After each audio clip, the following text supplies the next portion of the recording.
Doomsday in Greece. A crazy ice storm destroys hundreds of cars in Kavala.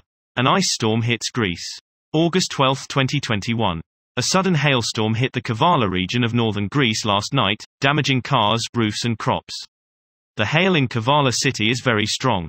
There accumulated a layer of ice grains so dense that in some places they were up to 30 to 40 centimeters thick, according to the report. City excavators have cleared city streets of heavy hail. The storm, which lasted more than half an hour, and the subsequent heavy rains flooded many basements of shops and houses, and in many places there were many fallen trees.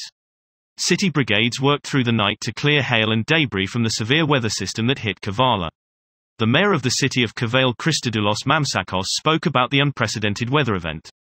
The sky opened and we wondered if what we saw was true or not. We haven't seen hail like that in years. We couldn't believe our eyes, he added. Within an hour, all the roads were covered in ice and water. The hail caused a lot of damage.